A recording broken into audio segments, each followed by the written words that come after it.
जय हिंद दोस्तों, आप सभी का स्वागत है आपके अपने YouTube चैनल दबंग क्लासेस पर। तो दोस्तों, आज हम आप लोगों के लिए लेकर आए हैं एमपी पुलिस कांस्टेबल एग्जाम 2023 में 13 अगस्त 2023 की थर्ड शिफ्ट में पूछे गए GK GS science current affair के क्वेश्चन, जो कि उन कैंडिडेट्स के लिए काफ़ी ज़्यादा इंपॉर्टेंट साबित होंगे जो जिनका आने वाले शिफ्टों में एग्जाम है।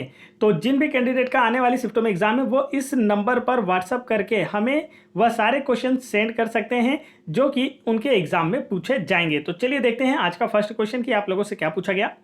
फर्स्ट क्वेश्चन यहाँ पर देख सकते हैं आप लोग, यहाँ पर पूछा गया था कावेरी नदी का उद्गम स्थल कहाँ स्थित है। ठीक है, तो आप लोगों से नदियों से लगातार क्वेश्चन पूछे जा रहे हैं कि उद्गम स्थल कहाँ स्थित है या फिर उसका मुहाना कहाँ है। तो इसका जो राइट आंसर होगा वह है आप लोगों का कर्नाटक राज्य में। आपसे राज्य पूछा गया था कि कावेरी नदी का जो उद्गम स्थल है या किस राज्य में, तो आपका आंसर होगा कर्नाटक राज्य में है। यह पश्चिमी घाट के ब्रह्मगिरी पहाड़ी से निकलती है। इसकी लंबाई 760 किलोमीटर है। ठीक है, अब यहाँ पर देखिए गोदावरी और कावेरी को लेकर कंफ्यूजन हमेशा रहता है, यहाँ से क्वेश्चन पूछे जाते हैं, तो इन दोनों का क्लियर कर देता हूँ। गोदावरी को जो है यह दक्षिण गंगा के रूप में जाना जाता है, और यदि पूछा जाए कि दक्षिण भारत की गंगा के रूप में किसे जाना जाता है, तब आपका आंसर क्या होगा। कावेरी नदी को दक्षिण भारत की गंगा के रूप में जाना जाता है, और दक्षिण गंगा के रूप में किसे जाना जाता है, तो आंसर होगा गोदावरी को। गोदावरी जो है यह भारत की दूसरी सबसे लंबी नदी है। नेक्स्ट क्वेश्चन देखिए, यहां पर आप लोगों से पूछा गया था बक्सर का युद्ध कब लड़ा गया था। क्या पूछा गया था, बक्सर का युद्ध कब लड़ा गया था, तो राइट आंसर होगा आपका 1764 में। बक्सर का युद्ध जो है 1764 में लड़ा गया था। और कल आप लोगों से थर्ड शिफ्ट में प्लासी का युद्ध पूछा गया था कि प्लासी का युद्ध कब लड़ा गया था। तो अब आपका तालिकोटा का युद्ध बचा हुआ है जो कि आने वाली शिफ्ट में पूछा जा सकता है, तो उसे आप लोग अच्छे से याद कर लेंगे। देखिए यहां पर बात की जाए बक्सर के युद्ध की, तो बंगाल के नवाब मीर कासिम, अवध के नवाब शुजा-उद-दौला तथा मुगल बादशाह शाह आलम द्वितीय की जो संयुक्त सेना है यह अंग्रेजी कंपनी से लड़ रही थी। आगे चलते हैं नेक्स्ट क्वेश्चन की ओर। नेक्स्ट क्वेश्चन में यहां पर आप लोगों से पूछा गया है बहमनी साम्राज्य की स्थापना किसने की थी। तो इसका जो राइट आंसर है वह है अलाउद्दीन बहमन शाह। ऑप्शन में आप लोगों को सिर्फ इतना ही देखने को मिलेगा, बहमनी साम्राज्य की स्थापना जो है यह बहमन शाह के द्वारा की गई थी। बहमनी साम्राज्य का अंतिम शासक कौन था, यह अक्सर एग्जाम में पूछा जाता है, तो आपका आंसर होगा कलीमुल्लाह जो है यह बहमनी साम्राज्य का अंतिम शासक था। इसे अच्छे से याद कर लीजिए, हो सकता है कल किसी ना किसी शिफ्ट में क्वेश्चन आप लोगों से पूछा जाए। आगे बढ़ते हैं नेक्स्ट क्वेश्चन की ओर। नेक्स्ट क्वेश्चन में यहाँ पर आप लोगों से पूछा गया था भरतनाट्यम नृत्य का संबंध किस राज्य से है। देखिए भरतनाट्यम से डेली क्वेश्चन पूछे जा रहे हैं। अभी तक टोटल 5 शिफ्ट हुई हैं, जिनमें से 3 शिफ्टों में भरतनाट्यम से क्वेश्चन पूछे जा चुके हैं। तो राइट आंसर होगा तमिलनाडु। नृत्यों से क्वेश्चन काफी ज्यादा पूछे जा रहे हैं, नृत्यों से रिलेटेड सारे वीडियोस आप लोग जरूर देख लें। यहाँ पर देखिए बोला गया है कि भरतनाट्यम नृत्य का संबंध किस राज्य से, आंसर होगा तमिलनाडु राज्य से है। भरतनाट्यम की बात की जाए तो भरतनाट्यम भारत का सबसे पुराना शास्त्रीय नृत्य है।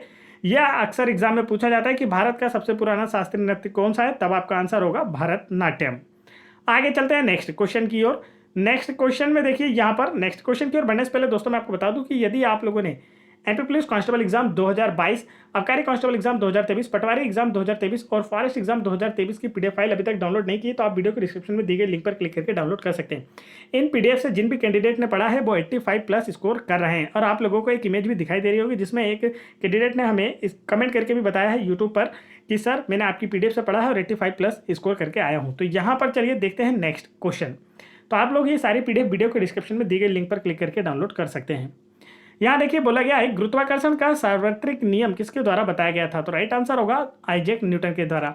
गुरुत्वाकर्षण की जो खोज है किसके द्वारा की गई थी, आंसर होगा आइजैक न्यूटन के द्वारा की गई थी। आगे चलते हैं नेक्स्ट क्वेश्चन की ओर। नेक्स्ट क्वेश्चन में देखिए यहाँ पर आप लोगों से पूछा गया था वह प्रक्रिया जिसके द्वारा कोई ठोस सीधे गैस में परिवर्तित हो जाता है क्या कहलाती। बिल्कुल आसान सा आंसर था, ऊर्ध्वपातन। ऊर्ध्वपातन वह प्रक्रिया है जिसके द्वारा कोई ठोस सीधे गैस में परिवर्तित हो जाता है, जैसे कि आप कह सकते हैं कर्पूर जी। ठीक है, यह क्या होता है जब इसे जलाया जाता है या गर्म किया जाता है तो यह सीधे किस में परिवर्तित हो जाती है, गैस में परिवर्तित हो जाती है। और इस प्रक्रिया को किस नाम से जाना जाता है, तो आंसर होगा ऊर्ध्वपातन के नाम से जाना जाता है। नेक्स्ट क्वेश्चन यहाँ पर कोयले से रिलेटेड आपसे पूछा गया क्वेश्चन था निम्न में से किस कोयले में 25% से 35% तक कार्बन पाया जाता है। तो राइट आंसर होगा आपका लिग्नाइट कोयले में 25 से 35% तक कार्बन पाया जाता है। यदि पूछा जाए कि सबसे बेस्ट जो कोयला होता है वह कौन सा होता है, तब आपका आंसर होगा एंथ्रासाइट कोयला जो होता है यह सबसे बेस्ट कोयला होता है। इसमें 85 से 87% तक कार्बन पाया जाता है। आगे चलते हैं नेक्स्ट क्वेश्चन की ओर। नेक्स्ट क्वेश्चन में यहाँ पर पूछा गया है नेस्कॉम की पहली महिला अध्यक्ष के रूप में किसे नियुक्त किया गया है? तो देखिए यहाँ पर करंट अफेयर से क्वेश्चन आप लोगों से पूछा गया कि नेस्कॉम की पहली महिला अध्यक्ष के रूप में किसे नियुक्त किया गया? राइट आंसर होगा रेखा एम मेनन को नेस्कॉम की पहली महिला अध्यक्ष के रूप में नियुक्त किया गया है। नेस्कॉम का अगर फुल फॉर्म आप लोगों से पूछा जाए तो वह होता है नेस्कॉम का फुल फॉर्म होता है national association of software and services companies. आगे बढ़ते हैं नेक्स्ट क्वेश्चन की ओर। नेक्स्ट क्वेश्चन में देखिए यहाँ पर आप लोगों से पूछा है निम्न में से किस व्यक्ति को वर्ष 1997 में उसकी मृत्यु के 1 साल बाद भारत रत्न से सम्मानित किया गया? तो राइट आंसर जो होगा वह होगा अरुणा आसफ अली को। अरुणा आसफ अली को वर्ष 1997 में उनकी मृत्यु के 1 साल बाद भारत रत्न से सम्मानित किया गया था। वर्ष 1997 में एपीजे अब्दुल कलाम, गुलजारी लाल नंदा और अरुणा आसफ अली को भारत रत्न से सम्मानित किया गया था। बढ़ते हैं नेक्स्ट क्वेश्चन की ओर। भारत रत्न जो है यह भारत का सर्वोच्च पुरस्कार है। नेक्स्ट क्वेश्चन में यहाँ पर पूछा गया है गिद्दा नृत्य किस राज्य से संबंधित है? देखिए मैंने आपसे कहा कि नृत्य से रिलेटेड 3 से 4 क्वेश्चन डेली हर शिफ्ट में पूछे जा रहे हैं। तो यहाँ पर पूछा गया है कि गिद्दा नृत्य का संबंध किस राज्य से? तो आपका आंसर होगा गुजरात राज्य से। ठीक है, यहाँ पर गिद्दा नृत्य का संबंध किस राज्य से? तो यहाँ पर यह गलती हुई है। देखिए गिद्दा जो है यह पंजाब और हरियाणा राज्य से संबंधित है। तो यहाँ पर ऑप्शंस के अनुसार इसका राइट आंसर करना था, कैंडिडेट ने हमें गलत ऑप्शंस बताए हैं। तो इसके अनुसार राइट आंसर आपका जो होगा गिद्दा जो है यह किस राज्य से संबंधित है? पंजाब और हरियाणा राज्य से संबंधित है। करेक्ट आंसर ऑप्शंस के अनुसार इसका हरियाणा होना था। नेक्स्ट क्वेश्चन में यहाँ पर आप लोगों से पूछा गया है चारवां लोक नृत्य का संबंध किस राज्य से है? तो इसका जो राइट आंसर होगा, देखिए यहाँ भी लोक नृत्य से रिलेटेड एक क्वेश्चन पूछा गया, राइट आंसर होगा हिमाचल प्रदेश राज्य से। चारवां लोक नृत्य का संबंध हिमाचल प्रदेश राज्य से है। यह दशहरा उत्सव के दौरान किया जाने वाला हिमाचल प्रदेश का लोकप्रिय नृत्य है। और ये सारे के सारे क्वेश्चन एक कैंडिडेट के द्वारा हमें सेंड किए गए हैं जिसका आज की 3rd शिफ्ट में एग्जाम था।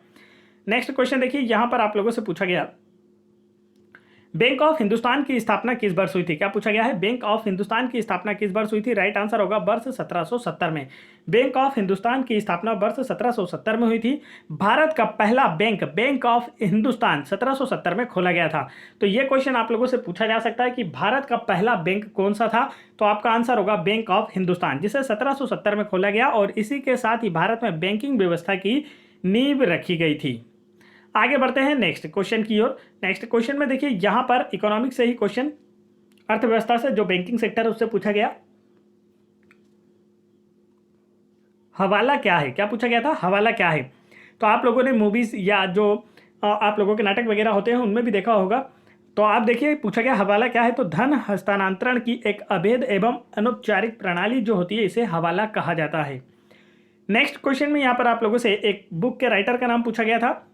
क्वेश्चन था the little book of encouragement के राइटर कौन है? तो इसका जो राइट आंसर होगा वह है दलाई लामा। ठीक है, the little book of encouragement book के जो राइटर हैं वह दलाई लामा है। नेक्स्ट क्वेश्चन की ओर बढ़ते हैं। नेक्स्ट क्वेश्चन में यहाँ पर आप लोगों से पूछा गया था कॉल मनी मार्केट। देखिए यहाँ पर बैंकिंग सेक्टर से ही क्वेश्चन आप लोगों से पूछे जा रहे हैं डेली 3 से 4 क्वेश्चन। यहाँ पर पूछा है कॉल मनी मार्केट, जिसे हिंदी में मांग मुद्रा बाजार के रूप में जाना जाता है, के तहत कितने दिनों तक लेन देन किया जाता है? तो इसके बारे में मैं आप लोगों को बता देता हूं। कॉल मनी न्यूनतम अल्पकालिक वित्त है जो मांग पर चुकाया जाता है, जिसकी परिपक्वता अवधि जो है 1 से 14 दिन या रात भर से 1 पखवाड़े तक होती है। इसका उपयोग अंतर बैंक लेन देन के लिए किया जाता है। इस बाजार में 1 दिन के लिए उधार दिया गया पैसा कॉल मनी के रूप में जाना जाता है और यदि 1 दिन से अधिक हो जाता है तो इसे नोटिस मनी भी कहा जाता है। तो ये किस लेन देन में है? अंतर बैंक लेन देन के रूप में जाना जाता है। आगे चलते हैं नेक्स्ट क्वेश्चन की ओर। नेक्स्ट क्वेश्चन में यहाँ पर आप लोगों से पूछा गया है निम्न में से कौन सा नृत्य असम से संबंधित नहीं है? 4 ऑप्शन आपको दिए गए और पूछा गया कौन सा नृत्य जो है असम से संबंधित नहीं है। तो ऑप्शंस के अनुसार जो भांगड़ा था यह असम से संबंधित नहीं था। भांगड़ा का संबंध जो है यह पंजाब राज्य से है। आगे बढ़ते हैं नेक्स्ट क्वेश्चन की ओर। देखिए असम के कुछ नृत्य मैंने यहाँ पर ले रखे हैं जो कि आपसे आने वाले एग्जाम की शिफ्टों में पूछे जा सकते हैं। देखिए बिहू नृत्य, भोर नृत्य, ओजापली नृत्य और सत्रिया नृत्य, यह असम राज्य से संबंधित शास्त्रीय नृत्य है जिसके बारे में आप लोगों से कल पहले दिन ही 2nd शिफ्ट में पूछा गया था। आगे बढ़ते हैं नेक्स्ट क्वेश्चन की ओर। नेक्स्ट क्वेश्चन में देखिए यहाँ पर आप लोगों से पूछा गया निम्न में से कौन सा भारतीय शास्त्रीय नृत्य को, देखिए यहाँ पर मैं इसका नाम सुधार देता हूँ। ठीक है, देखिए कि इस भारतीय शास्त्रीय नृत्य को इस नाम से भी जाना जाता है, तो यहाँ पर इसका नाम मैं आप लोगों को बताना चाहूँगा, दासी अट्टम। यहाँ पर देखिए ये गलती से लिखा गया है सिस्टम। आप लोगों से एक क्वेश्चन है, निम्न में से किस भारतीय शास्त्रीय नृत्य को दासी अट्टम के नाम से भी जाना जाता है? तो राइट आंसर होगा भारतनाट्यम को दासी अट्टम के नाम से भी जाना जाता है। भारतनाट्यम भारत का सबसे पुराना शास्त्रीय नृत्य है। इसका संबंध जो है तमिलनाडु राज्य से है।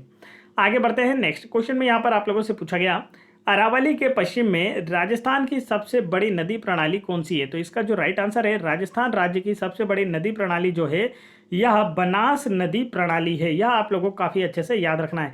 राजस्थान की कल एक नदी के बारे में और पूछा गया था कि जिसका उद्गम राजस्थान से होता है, वह थी लूनी नदी, और कहाँ जाकर समाप्त होती है? तो कच्छ के रण में जाकर समाप्त होती है। तो ये थे आज के टॉप 18 क्वेश्चन जो कि आप लोगों से आज ही की शिफ्ट में पूछे गए, और ये सारे क्वेश्चन हमें उस कैंडिडेट के द्वारा दिए गए हैं जिनका आज की 3rd शिफ्ट में पेपर था।